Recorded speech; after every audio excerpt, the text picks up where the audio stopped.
December 29th, 1940. A crackling radio voice cuts through the cold winter air of a Detroit living room. Franklin Roosevelt's words, "Great arsenal of democracy," hang in the static like a promise, or perhaps a prophecy.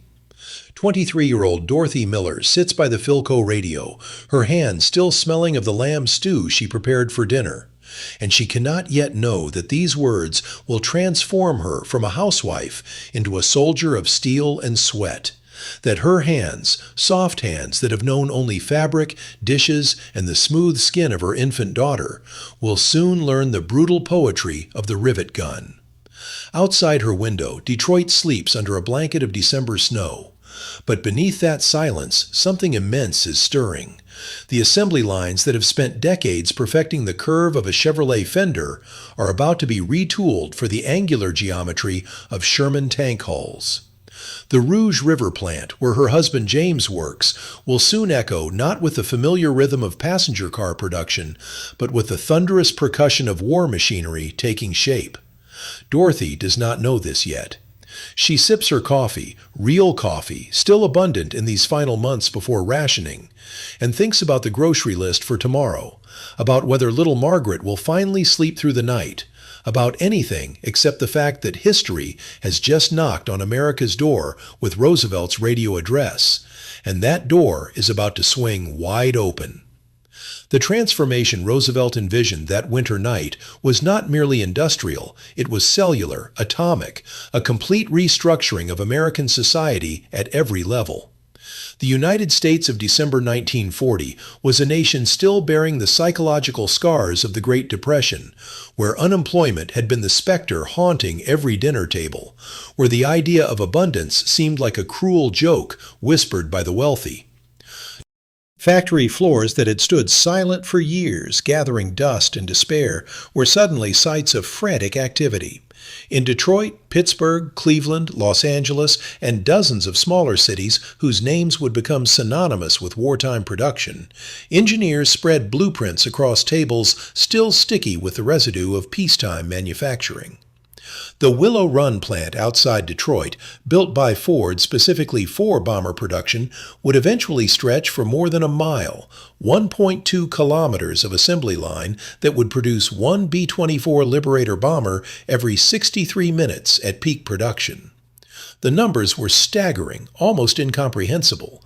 By the war's end, American factories would deliver more than 300,000 aircraft, 86,000 tanks, 2 million trucks, and 8,000 naval vessels to the Allied cause.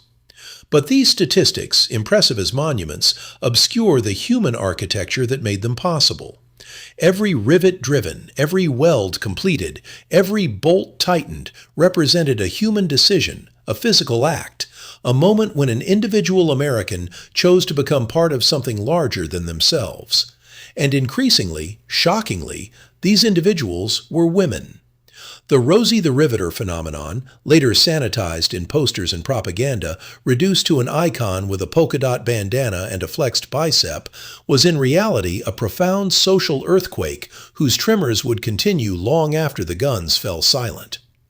When the draft began pulling men from factories in 1941 and 1942, American industry faced a crisis that threatened to undermine Roosevelt's entire arsenal concept.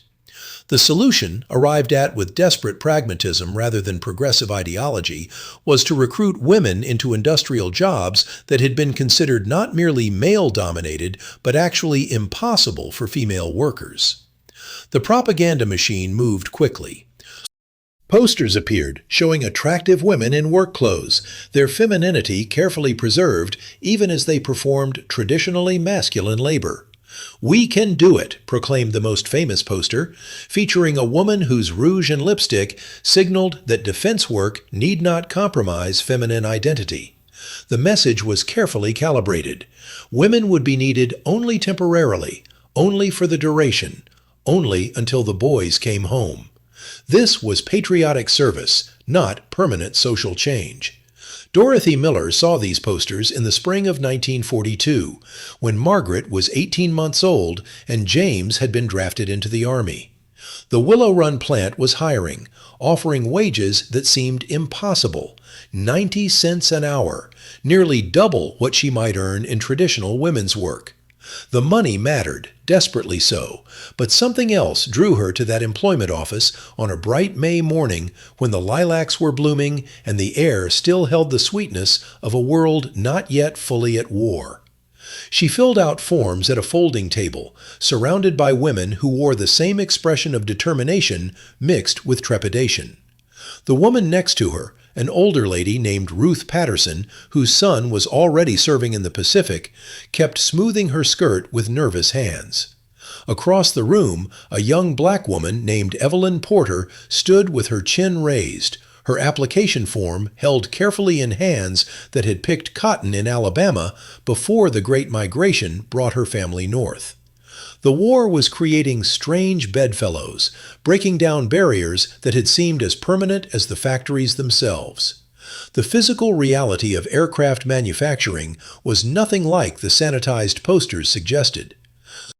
Dorothy's first day at Willow Run began at 6 in the morning when the plant was still half dark and the enormous space echoed with sounds that seemed almost prehistoric. Metal screeching against metal, the pneumatic hiss of rivet guns, the hollow boom of steel sheets being positioned. The smell was overwhelming. Hot metal, machine oil, the acrid bite of welding, and underneath it all, the sweet sour smell of human sweat accumulating in a space where thousands of bodies worked in close proximity. The foreman, a man named Harold Dietrich, whose 3 sons were all in uniform, walked Dorothy and 19 other new female workers down the assembly line, shouting over the noise to explain what would be expected of them. The Liberator bombers took shape like mechanical whales being assembled from the inside out. The fuselage sections, wings, and tail assemblies moved down separate lines before final assembly joined them into something that might actually fly. Dorothy was assigned to a riveting team working on fuselage sections. Her partner was a woman named Virginia Kowalski, a Polish immigrant whose husband worked the midnight shift in another part of the plant. Virginia would be the bucker, the person who held a bucking bar against the backside of the rivet while Dorothy drove it home with the rivet gun. The work required absolute coordination, a dance performed in thunderous noise where a mistake could mean injury or death. The rivet gun itself was a revelation and a terror. It weighed nearly 15 pounds, 6.8 kilograms of vibrating steel that bucked in Dorothy's hands like a living thing when she pulled the trigger. The noise it made was not merely loud, but physical, a hammering percussion that she felt in her chest, her teeth, her bones. After the first hour, her arms trembled with fatigue. After 4 hours, she could barely lift them. After 8 hours, she stumbled out of the plant in a daze, her hands still vibrating phantom rhythms, her ears ringing so loudly that Margaret's crying seemed to come from very far away. She called in sick the second day, sat at her kitchen table with her head in her hands, and wept from exhaustion and humiliation. The work was impossible. Her body was not built for this. The propaganda posters had lied. Women could not do it. But the next morning she went back. Why? She would ask herself this question thousands of times over the coming years, in interviews and memoirs and quiet moments of reflection. The paycheck mattered, certainly. James's army pay was not enough to cover rent and food and Margaret's needs. But it was more than money. Something in her refused to be defeated by the rivet gun, refused to let that foreman see her quit, refused to accept that there were things women simply could not do. The second day was as hard as the first. The third day, she discovered muscles she did not know she possessed. By the end of the first week, her hands had developed calluses in new places. Her arms had stopped trembling quite so violently, and she had learned to brace the rivet gun against her body in a way that distributed its violent energy more efficiently. Virginia taught her to read the sound the rivet made, how a properly set rivet sang a certain note when struck, while a poorly set rivet gave a dull thud that meant you had to drill it out and start over. By the end of the first month, Dorothy could set 150 rivets per hour. By the end of 6 months, she could hit 300. She learned to sleep through Margaret's crying sometimes, her body so exhausted that even maternal instinct could not rouse her. She learned to eat her lunch in exactly 15 minutes, shoveling food into her mouth with mechanical efficiency while sitting on a steel beam. She learned which supervisors would look the other way if you took an extra moment in the bathroom, and which ones would dock your pay for every minute of tardiness.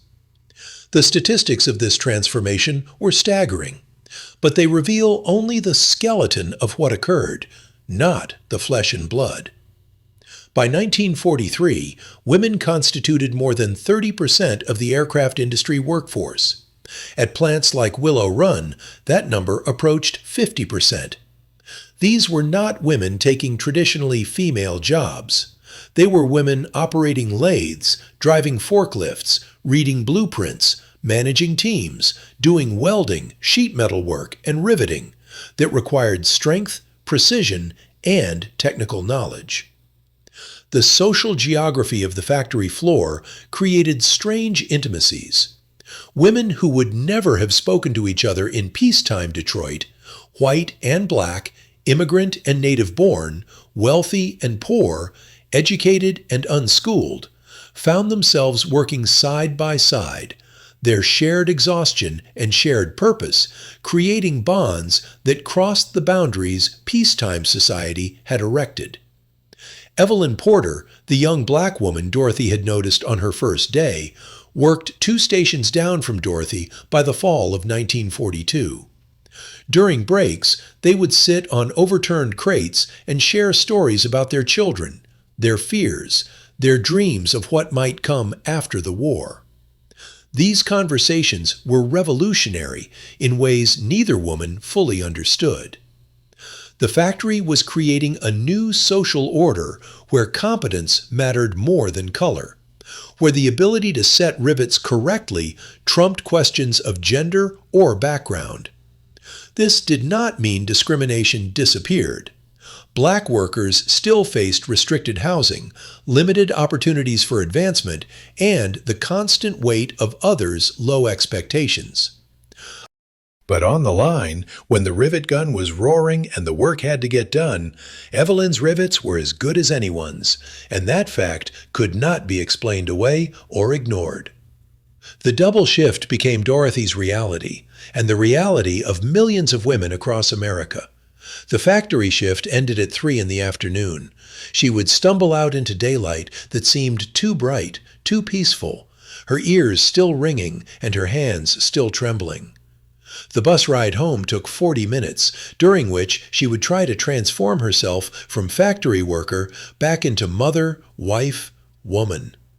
She kept her work clothes in a bag, changed into a dress before walking up to her apartment, tried to scrub the smell of machine oil from under her fingernails.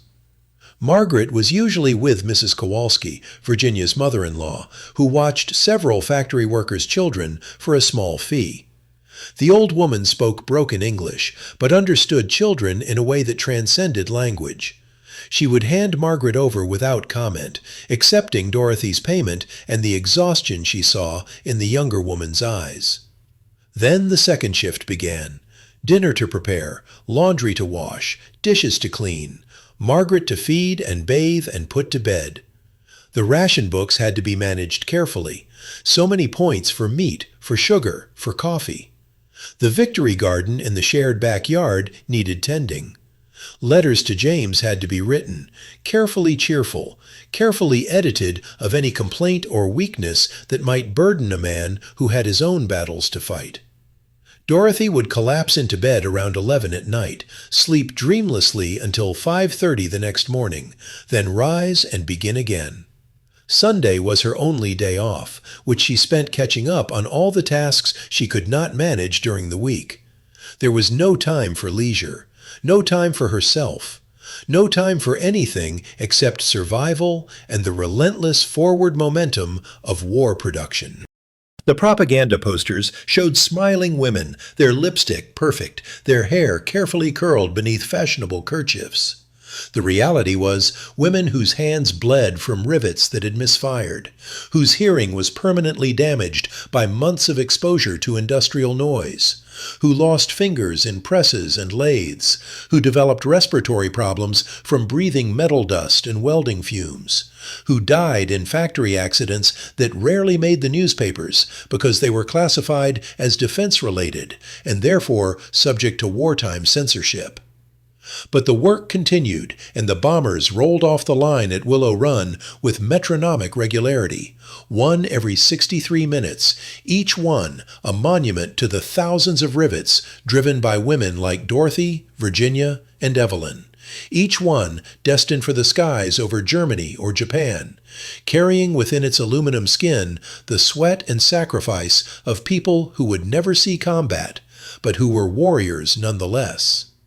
The arsenal Roosevelt had envisioned was not merely mechanical, it was human, and increasingly it was female. By 1944, American production had reached levels that seemed almost fantastical. The Liberty ships that carried supplies to Britain and Russia were being produced so quickly that they could be launched faster than German U-boats could sink them. Tank production had reached the point where the Army was actually asking factories to slow down because there was nowhere to store the excess production. The fighter planes and bombers that filled the skies over Europe bore markings in English, but they carried within them the labor of millions of Americans who spoke dozens of languages and came from every corner of the nation. For the Soviet Union, these shipments were literally life-saving. Through the Lend-Lease program, the United States delivered more than 400,000 trucks and jeeps to the Red Army, vehicles that provided the mobility Soviet forces needed to maintain their offensive momentum after Stalingrad. Thousands of aircraft, including the P-39 Airacobra fighters that Soviet aces like Alexander Pokrishkin flew to devastating effect, arrived via Arctic convoys or through Persia. Millions of boots, thousands of tons of food, vast quantities of aviation fuel and explosives, all of it manufactured or packaged in American plants, much of it by women workers. The story of how these supplies affected individual soldiers was rarely told in American newspapers, but occasionally letters would make their way back, or soldiers would share accounts after the war.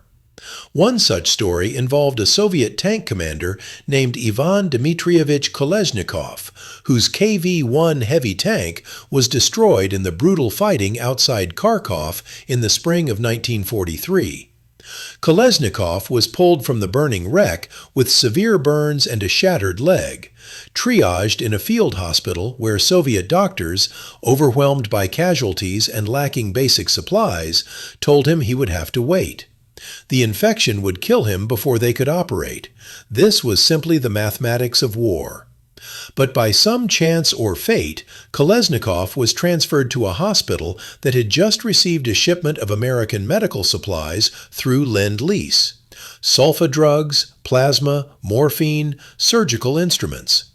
An American-trained Soviet surgeon operated on him immediately, using techniques and tools that had arrived from factories where women worked double shifts. Kolesnikov survived. He returned to duty in a T-34 tank, also built partially with American aluminum and machinery, and fought his way to Berlin. Years later, in an interview with a Soviet documentary filmmaker, Kolesnikov described his shock at being saved. He had accepted death as inevitable, had made peace with it in the way soldiers do. The sudden intervention, the cleanliness of the supplies, the sharp efficiency of the surgery, the absence of the expected waiting and suffering, had seemed almost supernatural. He did not know, and probably never knew, that the plasma that saved his life had been collected in America, that the surgical instruments had been manufactured by women whose names he would never learn, that his survival was connected across thousands of kilometers to Dorothy Miller driving rivets into bomber fuselages in Michigan. This was the hidden architecture of the war, connections invisible but real, threads of causality that linked a woman at a rivet gun in Detroit to a tank commander's survival outside Kharkov, a welder in a Pittsburgh shipyard to a sailor's rescue in the North Atlantic, a factory worker in Los Angeles to a pilot's successful mission over the Ruhr Valley. The arsenal of democracy was not merely material. It was a vast web of human effort, sacrifice, and interdependence. For Britain, the American arsenal meant survival in the most literal sense. The island nation, isolated and besieged after the fall of France, depended absolutely on convoys crossing the Atlantic. The destroyers, corvettes, and escort carriers that protected these convoys were increasingly American-built. The food that prevented starvation, powdered eggs, canned meat, wheat, came from American farms and canneries. The fuel that powered the RAF came from American refineries. The explosives that filled British bombs were manufactured in American chemical plants. Every convoy that made it through represented a victory not just over German U-boats, but over distance, weather, and the sheer logistical complexity of coordinating production, shipping, and distribution across an ocean. And every item in those convoys bore the fingerprints, sometimes literally, of American workers who had transformed themselves into the arsenal of democracy. By the spring of 1945, the war was approaching its end, though the workers in American plants could not know exactly when that moment would arrive. The rumors circulated constantly. Germany would surrender any day. The Japanese were on the verge of collapse. The fighting would continue for years. On the assembly line at Willow Run, Dorothy drove rivets with the same mechanical precision she had developed over 3 years, her body performing the work almost automatically, while her mind wandered to James, to Margaret, now 5 years old and in kindergarten, to the future that seemed both tantalizingly close and impossibly distant. The end, when it came, arrived in stages. First, Germany's surrender in May, then Japan's in August, followed by the strange, disorienting silence of a world no longer at war. The last liberator rolled off the line at Willow Run on June 28, 1945. Dorothy was there, along with hundreds of other workers, watching as this final bomber, which would never see combat, would be mothballed almost immediately, completed its journey down the assembly line. There should have been celebration, and there was, of a sort. But underneath it, Dorothy felt something else, a strange emptiness, a sense of displacement. For 3 years, her identity had been welded to that rivet gun, to the rhythm of the assembly line, to the purpose of production. Now that purpose was dissolving, and what would replace it? The answer came with bureaucratic efficiency. Within weeks, posters appeared throughout the plant. Women, your country needs you to give your jobs back to returning veterans. The message was clear, the transition non-negotiable. The government that had recruited women into defense work now needed them to step aside to make room for men who deserved their old jobs back, who had earned the right to resume their lives. Many women went quietly. They turned in their tools, collected their final paychecks, and returned to homes that felt both familiar and strange. Some had kept their old domestic skills sharp. Others had forgotten how to be the women they had been before the war. Dorothy found herself standing in her kitchen one morning in September 1945, trying to remember how to bake bread, something she had done effortlessly before the war, but which now seemed impossibly complex. Her hands, scarred from rivets and still bearing calluses that refused to fade, fumbled with the dough. Margaret stood in the doorway, watching her mother with the shrewd awareness of a child who had spent her formative years in the care of others. "Mommy, why are you crying?" Dorothy had not realized she was crying. She looked down at her hands, covered in flour, and tried to find words to explain something she did not fully understand herself. She was crying for the loss of something she had not known she valued. The exhaustion, The noise, the double shifts. She had hated all of it.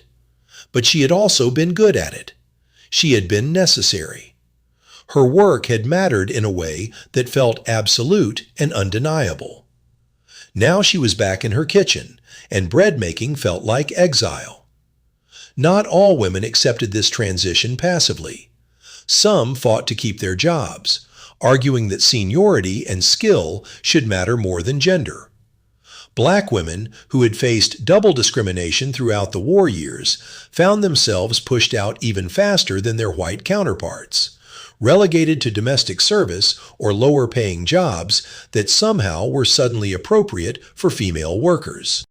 Evelyn Porter, who had worked alongside Dorothy for 3 years, who could read blueprints and operated a drill press with precision that surpassed many male workers, found herself cleaning houses by the end of 1945.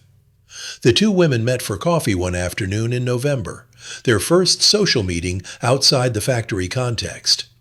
They sat in a diner that would have refused Evelyn's service before the war, but which now, in the strange liminal space of immediate post-war Detroit, allowed her to sit at the counter. Neither woman spoke for a long time. Finally, Evelyn said, "They made us believe it mattered." Dorothy did not need to ask what it meant. The work, the sacrifice, the transformation of self they had undergone. They had been told they were warriors on the home front, essential to victory, that their contributions were valued and valuable.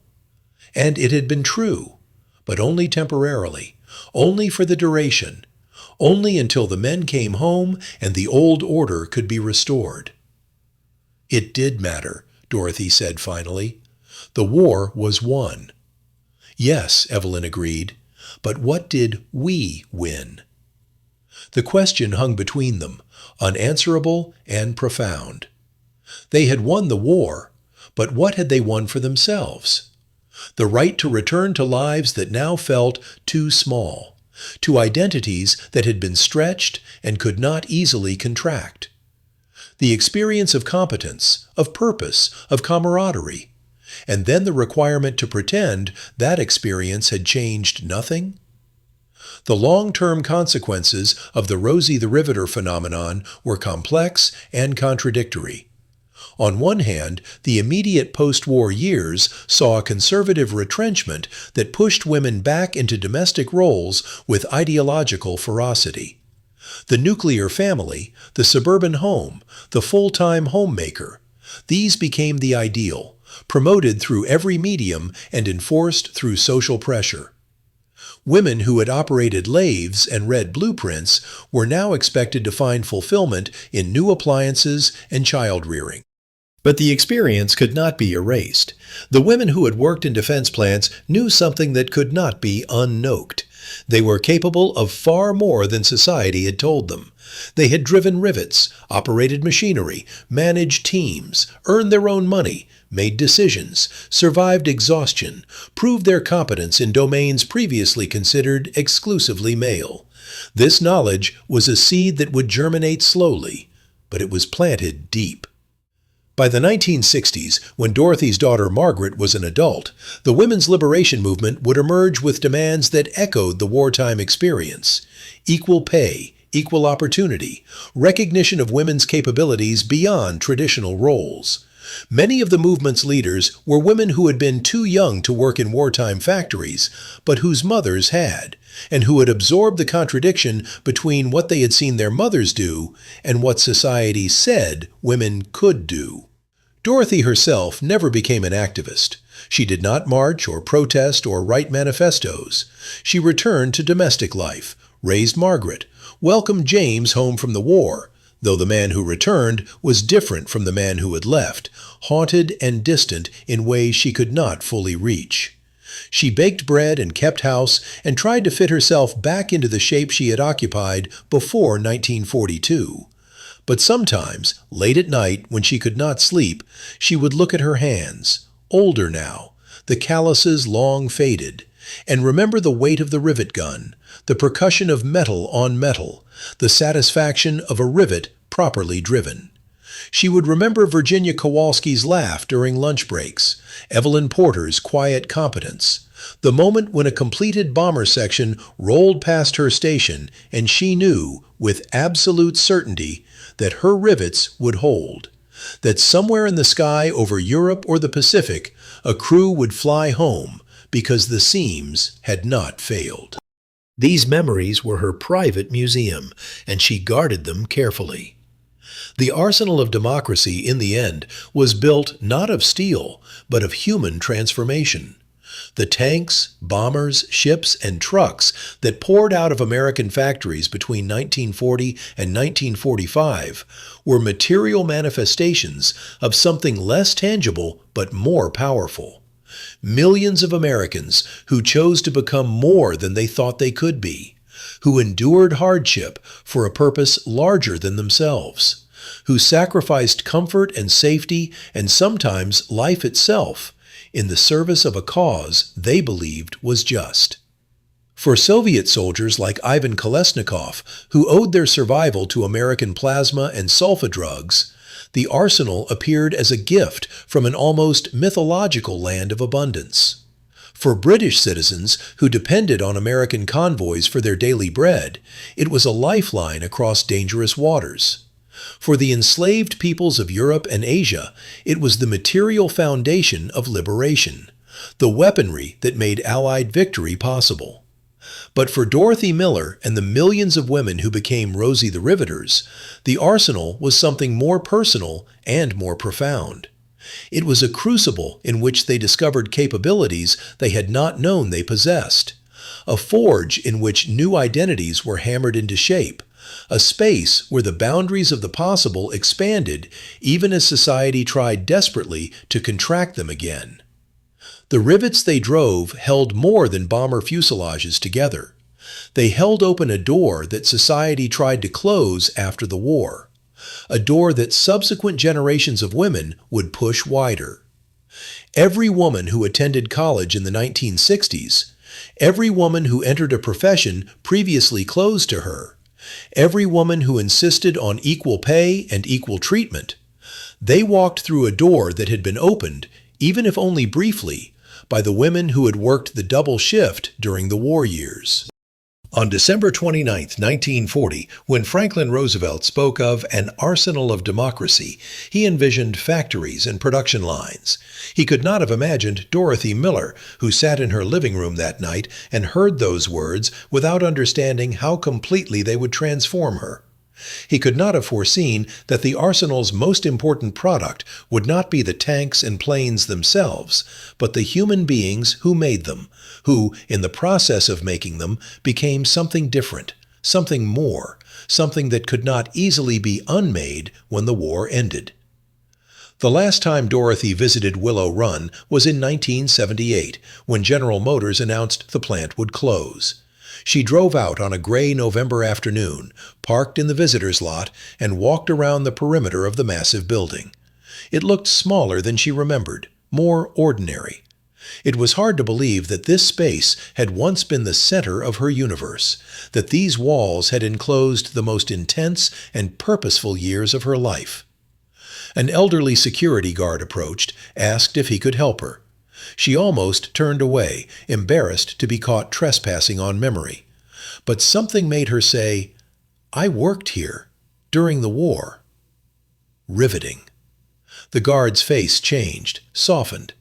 "My mother, too," he said. "She never talked about it much, but sometimes I'd catch her looking at her hands, like she was remembering something." Dorothy looked at her own hands, 73 years old now, marked with age spots and arthritis. She could still feel the phantom vibration of the rivet gun, could still hear the thunder of the assembly line. "Tell her," Dorothy said. "Tell her it mattered. Tell her we knew it was hard, and we did it anyway, and it made a difference." The guard nodded. "She passed 2 years ago, but I wish I could tell her. I think she needed to hear that." They stood together for a moment, two strangers connected by the memory of women who had driven rivets and carried that experience with them for the rest of their lives. Then Dorothy walked back to her car, leaving Willow Run behind for the last time. But the rivets she had driven, those held firm. Somewhere in a museum, a restored B-24 Liberator bore her work, though she would never know which rivet was hers. Somewhere in the historical record, her name appeared on employment rolls and payroll sheets, one among millions. Somewhere in the fabric of American society, the changes wrought by her generation of working women continued to ripple forward, influencing daughters and granddaughters and great-granddaughters who would take for granted opportunities that Dorothy had helped to create, even if she never claimed credit for doing so. The arsenal of democracy did not end when the factories fell silent. It continued in the lives of the people who had built it, in the knowledge they carried, in the doors they had opened even when they did not walk through them, in the rivets that held not just aircraft together, but a transformed vision of what women could be and do and become. Without Dorothy Miller and the millions like her, the Sherman tanks might not have rolled into Berlin. Without their rivets, the aircraft might not have flown. Without their sacrifice, the course of history might have been different. They were not soldiers, but they were warriors. They did not fire weapons, but they forged them. They did not fight on battlefields, but they won the war as surely as any general. And when the war ended and they were sent home, when society tried to pretend their transformation had been temporary, when the world told them to forget what they had learned about themselves, they carried that knowledge anyway, quiet and permanent, a rivet driven into history that would never come loose.